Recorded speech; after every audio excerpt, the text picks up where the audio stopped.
कार्तिक भगवान की जय हो, कार्तिक भगवान की जय हो। तो दोस्तों, आप सुने कार्तिक पूर्णिमा या स्नान की व्रत कथा। ये कहानी 4 चिड़िया की है। इस कहानी को कार्तिक पूर्णिमा के अगले दिन परवा को कहते हैं। आटे से घर बनाते हैं और आटे के चीरा चीरी बनाकर घर के बीचों बीच रखते हैं। उन्हें कपड़े पहनाते हैं और आटे के घर में घर का सारा सामान रखते हैं। चीरा और चीरी को खीर बतासों को भोग लगाते हैं। इस दिन खिचड़ी बनाते हैं और आम का अचार रख कर ठाकुर जी को भोग लगाकर खुद भी प्रसाद खाते हैं। 4 चिड़िया थी। चारों कार्तिक मास में कार्तिक नहाती थी। परवा के दिन चारों चिड़ियों ने सोचा कि चलो खिचड़ी बनाते हैं। एक चिड़िया चावल ले आई, एक चिड़िया दाल ले आई, एक चिड़िया घी ले आई और एक चिड़िया नमक ले आई। सबने मिलकर खिचड़ी बनाई। सबने सोचा कि पहले नहा लिया जाए तब खिचड़ी खाते हैं। सब चिड़िया नहाने चली गई। पहले एक चिड़िया आई, उसे बहुत जोर की भूख लगी थी। बाकी चिड़िया अभी आई नहीं थी तो उसने खिचड़ी की भाप खा ली। दूसरी चिड़िया आई तो उसने पानी पी ली। तीसरी चिड़िया ने खिचड़ी खा ली। चौथी चिड़िया आई तो उसने खुरचन खा ली। चारों चिड़िया मर गई। जिस चिड़िया ने भाप खाई थी वो राजा के घर राजकुमारी बनी। जिस चिड़िया ने पानी पिया था वो कुम्हार के घर पैदा हुई। जिस चिड़िया ने खिचड़ी खाई थी उसने ब्राह्मण के घर जन्म लिया। जिस चिड़िया ने खुरचन खाई थी वो हथुनी बनी। कुम्हार की लड़की राजा के यहाँ दासी बनी। ब्राह्मण की लड़की राजकुमारी की सहेली बनी। हथुनी भी राजा के यहाँ थी। राजकुमारी को अपने पिछले जन्म की सारी बातें याद थी। जब राजकुमारी की शादी हुई और वो विदा होने लगी तो राजा से बोली कि पिताजी, मैं अपने साथ अपनी सहेली और दासी को भी ले जाऊंगी। राजा ने कहा ठीक है, ले जाना। राजकुमारी ने कहा कि पिताजी, मुझे हथनी भी चाहिए। राजा ने कहा अच्छा ठीक है। राजा ने अपने नौकर भेजे कि जाओ हथुनी को ले आओ। लेकिन हथुनी तो उठी नहीं। तब राजकुमारी खुद उसके पास गई और उसके कान में पिछले जन्म की बात कही, जिससे सुनकर हथुनी तुरंत उठ गई। राजकुमार यह सब देख रहा था। उसने कहा कि तुम कौन हो और हथुनी के कान में क्या कहा? जिसको सुनकर हथुनी खड़ी हो गई। राजकुमारी ने कोई जवाब नहीं दिया। राजकुमार ने कहा कि सच सच बता दो, नहीं तो तुम्हारा सर काट दिया जाएगा। तब राजकुमारी ने राजकुमार को पिछले जन्म की सारी बात बता दी। राजा ने भी सारी बातें सुने और कहा कि अगर कार्तिक स्नान का इतना महत्व है तो हम भी जोर से कार्तिक स्नान करेंगे और खुद दान पुण्य करेंगे। कार्तिक पूर्णिमा या स्नान की जय हो। कार्तिक पूर्णिमा या स्नान की जय हो। माँ गंगा की जय हो। माँ गंगा की जय हो। किसी गांव में एक बुढ़िया औरत रहा करती थी। वो औरत हमेशा कार्तिक के महीने में व्रत किया करती थी। जब उसका व्रत के खुलने का समय होता, उस समय भगवान विष्णु आते और एक कटोरे खिचड़ी का राख कर चले जाते। उस बुढ़िया के पास वाले घर में एक दूसरी औरत रहती थी जो हमेशा यह देखती थी उसको बुढ़िया से बहुत जलन होती थी। इसका कोई भी नहीं है, फिर भी इसे खाने के लिए खिचड़ी मिल जाती है। एक दिन कार्तिक महीने में स्नान के लिए वो बूढ़ी औरत गंगा में गई और उसके जाने के बाद भगवान श्री कृष्णा ने उसके लिए खिचड़ी का कटोरा उसके घर पर रख दिया। पड़ोसन ने देखा कि खिचड़ी का कटोरा रखा है और बुढ़िया घर पर नहीं है, तो उसने खिचड़ी का कटोरा उठाकर घर के पिछुआरे फेंक दिया। जब बुढ़िया कार्तिक स्नान करने के बाद घर वापस लौट कर आई तो उसने खिचड़ी का कटोरा नहीं मिला और फिर वो उस दिन भूखी रह गई। वो औरत बार बार एक ही बात दोहराती रही कि कहाँ गई मेरी खिचड़ी और कहाँ गया मेरा खिचड़ी का कटोरा। बुढ़िया की पड़ोसन ने जहाँ खिचड़ी का कटोरा फेंका था वहाँ पर एक पौधा उग आया और उसमें बहुत सुंदर 2 फूल खिल गया। एक बार उस राज्य का राजा उस अवर से निकला तो उसने उन दोनों फूलों को देखा तो उसने फूल तोड़ लिए और अपने महल में ले आए। महल में लौट कर उसने फूल अपनी रानी को दे दिए। रानी ने जब उन फूलों को सूंघा तो वो गर्भवती हो गई। कुछ समय बाद रानी ने 2 सुंदर पुत्र को जन्म दिया। राजा के दोनों पुत्र जब बड़े हुए तो वो किसी से भी बोलते नहीं थे, लेकिन जब वो दोनों शिकार पर जाते थे तो रास्ते में उन्हें वही बुढ़िया मिलती थी जो अभी तक यही कहती थी कि कहाँ गई मेरी खिचड़ी और कहाँ गया मेरा कटोरा। उस बुढ़िया की बात सुनकर दोनों बालक कहते कि हम ही है तुम्हारी खिचड़ी और हम ही है तुम्हारा कटोरा। ऐसा हर बार होता था जब वो दोनों बालक शिकार पर जाते थे। एक बार राजा के कानों में यह बात पड़ गई। राजा को यह सुनकर बहुत आश्चर्य हुआ कि दोनों लड़के किसी से भी बात नहीं करते हैं, तब यह बुढ़िया से कैसे बात करते हैं। राजा ने बुढ़िया को अपने महल में बुलवाया और कहा कि हमसे तो और किसी से भी यह दोनों नहीं बोलते हैं, लेकिन तुमसे यह कैसे बोलते हैं। बुढ़िया ने कहा कि महाराज, मुझे नहीं मालूम कि यह दोनों मुझसे क्यों बोलते हैं। मैं तो कार्तिक का व्रत करती थी और भगवान कृष्णा मुझे खिचड़ी का कटोरा भर कर दे जाते थे। एक दिन जब मैं गंगा स्नान करके वापस आई तो मुझे वो खिचड़ी नहीं मिली, तो मैं तब से ही कहने लगी कि कहाँ गई मेरी खिचड़ी और कहाँ गया मेरा कटोरा।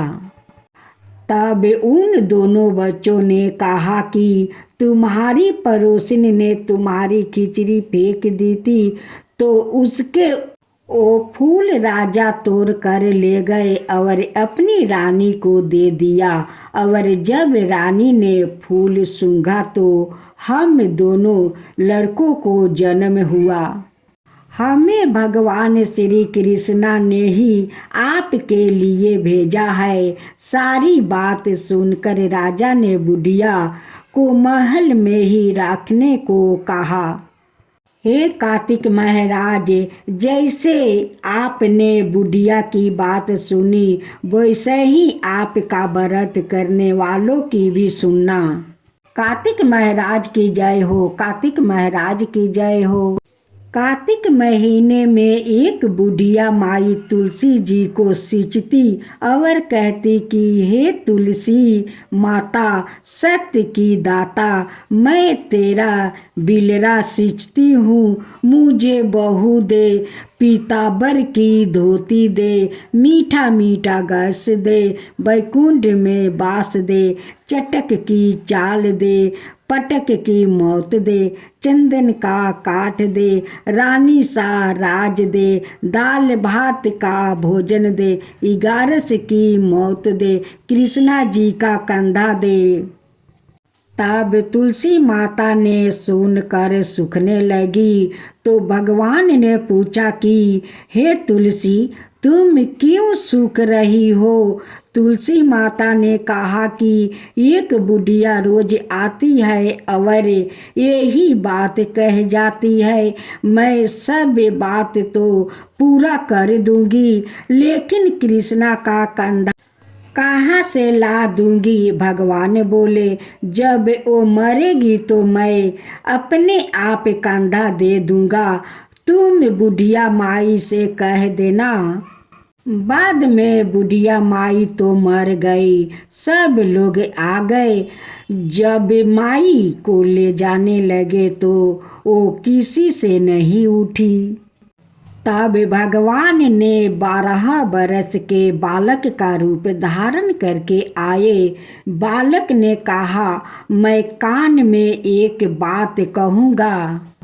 तो बुढ़िया माई उठ गई। बालक ने जब बुढ़िया के कान में कहा, बुढ़िया माई मन की निकाल ले, पीतांबर की धोती ले, मीठा मीठा गस ले, बैकुंठ का बास ले, चटक की चाल ले, मटक की मौत ले, कृष्णा जी का कंधा ले। यह सुनकर बुढ़िया माई हल्की हो गई। भगवान ने कंधा दिया और बुढ़िया माई को मुक्ति मिल गई। हे तुलसी माता, जैसे आपने बुढ़िया माई को मुक्ति दी वैसे ही सबका देना। तुलसी माता की जय हो, तुलसी माता की जय हो, विष्णु भगवान की जय हो, विष्णु भगवान की जय हो। किसी गांव में एक बुढ़िया माई रहती थी। उसकी एक बहू भी थी। जब कार्तिक का महीना आता तो बुढ़िया माई 12 कोस गंगा नहाने जाती थी, लेकिन उसकी बहू गंगा नहाने नहीं जाती थी। वो पतीले में पानी डाल कर कहती कि मन चंगा तो कठौती में गंगा, और गंगा जी उसके लिए वही आ जाती। उस गंगा में अपना कार्तिक स्नान कर लेती। एक बार कार्तिक नहाते हुए सास की नथ बह गई और बह कर वो बहू के नहाने वाले पतीले में आ गए तो उसने उठाकर राख ली। सास घर आपस आई तो उदास थी कि उसकी नथ बह गई है। बहू ने सास को उदास देखकर पूछा कि आप उदास क्यों है? सास ने कहा कि मेरी नथ गंगा जी में बह गई है। बहू ने कहा कि अच्छा, वो नथ तो मेरे पास है। सास ने पूछा कि वो कैसे तुम्हारे पास है? बहू ने कहा कि सासू जी, आप तो 12 कोस की कार्तिक नहाने जाती हो, मैं तो यही पतीले में पानी डालकर कह देती हूँ कि मन चंगा तो कटौती में गंगा, और गंगा जी बहकर मेरे पास आ जाती है। जिसमें मैं स्नान कर लेती हूँ, आज गंगा जी बह कर आई तो उसमें आपकी नत भी आ गई, जिसको मैंने उठाकर रख दिया। इस कहानी के बाद कहना चाहिए कि जैसे बहू की आई सभी को आए, लेकिन जैसे सास की आई वैसे किसी को नहीं आए। जय माँ गंगा, जय माँ गंगा। बहुत समय पहले की बात है। किसी गांव में एक बुढ़िया रहती थी। उसके 4 बेटे थे। बुढ़िया ने 4 ही भैंस पाल रखी थी। कार्तिक मास आने पर बुढ़िया ने अपनी चारों बहू को बुलाया और कहा कि मैं तो कार्तिक स्नान करने जा रही हूँ, तुम चारों एक एक भैंस राख लो। मैं जब कार्तिक स्नान करके आपस लौटूंगी तो देखूंगी कि किसने सबसे ज्यादा घी रखा है। ऐसा कहकर बुढ़िया कार्तिक स्नान के लिए चली गई। उन चारों बहुओं में से सबसे छोटी बहू बुढ़िया की बहुत लाडली थी। बुढ़िया के जाने के बाद तीनों बहुओं ने सोचा कि छोटी बहू को तो नीचे दिखाने का यही मौका है। छोटी बहू को कुछ भी नहीं आता था। छोटी बहू ना तो दही जमाना जानती थी और ना ही उससे घी निकलना आता था। तीनों बड़ी बहुओं ने जानबूझकर उसे कुछ भी नहीं बताया, जिससे कि उसे अपनी सास से डांट खानी पड़े। तीनों जेठनियाँ घी बनाने में जुट गई, लेकिन छोटी बहू को कुछ नहीं आता, तो वो सारा दूध और दही पीपल की पथवारी में गिरा देती थी। छोटी बहू बहुत सीधी मन से भोली थी। महीना पूरा होने पर उसकी तीनों जेठनिया ने एक एक डिब्बे घी का भर कर रख लिया। बुढ़िया के आने का समय हो गया था। अपनी सास के आने की खबर सुनकर वो पथवारी माता से कहती है कि मैं क्या करूं, मैंने तो सारा दूध और दही यहाँ गिरा दिया था। अब मेरी सास मुझसे घी के लिए पूछेगी तो मैं क्या कहूँगी। पथवारी माता ने छोटी बहू से कहा कि तुम 4 कंकर ले जाओ और 4 खाली डिब्बों में रख देना, इससे चारों डिब्बे घी से भर जाएंगे। उसने पथवारी माता के कहे अनुसार वैसे ही किया और उसके पास 4 डिब्बे घी हो गया। जब बुढ़िया घर आई तो उसने आते ही उसने चारों बहुओं को बुलाकर कहा कि लाओ अपना अपना घी दिखाओ कि किसने कितना घी बनाया है। तीनों जेठनियाँ अपना अपना घी का डिब्बे ले आई और मन ही मन खुश होने लगी कि अब छोटी बहू को सास से डांट पड़ेगी। छोटी बहू आई तो साथ में 4 डिब्बे घी भी लाई। तीनों बहू देख के हैरान हुई कि इसे तो दही बनाना भी नहीं आता, तो यह घी कहाँ से आया। वो अपनी सास से कहने लगी कि जरूर इसके पति ने यह घी खरीदा है। सास के पूछने छोटी बहू ने कहा कि मुझे तो कुछ भी नहीं आता और ना ही मुझे किसी ने बताया कि किस तरह से दही बिलो कर घी बनाया जाता है। मैंने तो सारा दूध पीपल में सींच देती थी और दही पथवारी माता पर चढ़ा देती थी। यह तो पथवारी माता की कृपा का प्रभाव है। छोटी बहू की सारे बातें सुनकर सारी बहुओं ने कहा कि अगर पथवारी माता को सींचने से इतना अधिक पुण्य मिलता है तो हम भी अगले साल उसे सींचेंगे और कार्तिक स्नान करेंगे। हे पथवारी माता, जैसे आपने छोटी बहू की सुनी वैसे ही आप सभी को सुनना। पथवारी माता की जय हो, पथवारी माता की जय हो। जो आपका गाथा सुनाते हैं उन पर कृपा कीजिए। जो आपका गाथा सुनते हैं, जो हुंकार भरते हैं उन पर भी कृपा कीजिए।